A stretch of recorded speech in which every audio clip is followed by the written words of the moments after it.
ನಮಸ್ಕಾರ ಪ್ರೇಕ್ಷಕರೇ, twin city guide news ಚಾನಲ್ಗೆ ಸ್ವಾಗತ. ಕರ್ನಾಟಕ ಬಯಲು ಸೀಮೆ ಮಂಡಳಿ ಮಾಜಿ ಅಧ್ಯಕ್ಷ ತವನಪ್ಪ ಪಾಯಪ್ಪ ಅಷ್ಟಗಿ ಅವರು ಭಾನುವಾರ 6/7/2025 ತಮ್ಮ ಜನ್ಮದಿನವನ್ನು ಅರ್ಥಪೂರ್ಣವಾಗಿ ಆಚರಿಸಿಕೊಂಡರು. ಶ್ರೀ ಪದ್ಮಾವತಿ ಕಾಟನ್ ಇಂಡಸ್ಟ್ರೀಸ್ ಸಭಾಭವನದಲ್ಲಿ ನಡೆದ ತವನಪ್ಪ ಅಷ್ಟಗಿ ಅವರ ಜನ್ಮದಿನಾಚರಣೆ ಕಾರ್ಯಕ್ರಮದಲ್ಲಿ ನೂರಾರು ಜನ ರಕ್ತದಾನ ಮಾಡುವ ಮೂಲಕ ಗಮನ ಸೆಳೆದರು. SSLC ಹಾಗೂ PUCಯಲ್ಲಿ ಅತಿ ಹೆಚ್ಚು ಅಂಕಗಳನ್ನು ಪಡೆದ ವಿದ್ಯಾರ್ಥಿಗಳನ್ನು ಹಾಗೂ ನಿವೃತ್ತ ಶಿಕ್ಷಕಿಯರನ್ನು ಸನ್ಮಾನಿಸಲಾಯಿತು. ತವನಪ್ಪ ಅಷ್ಟಗಿಯವರಿಗೆ ಅವರ ಅಭಿಮಾನಿಗಳು, ಸ್ನೇಹಿತರು ಸಿಹಿ ತಿನ್ನಿಸಿ ಸನ್ಮಾನಿಸಿ ಹುಟ್ಟುಹಬ್ಬದ ಶುಭಾಶಯ ಕೋರಿದರು.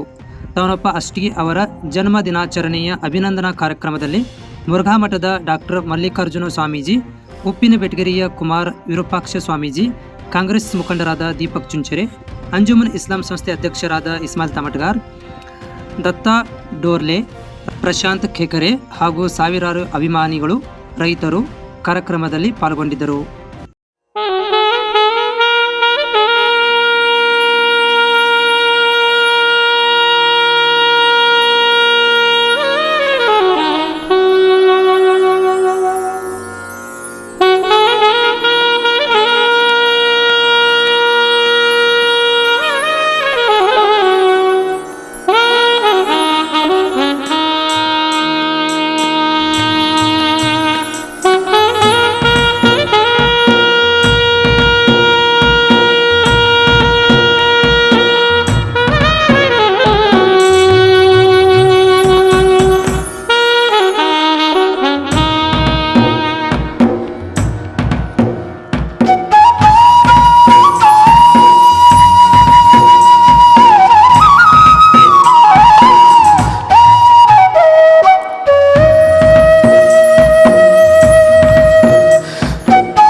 Thank you.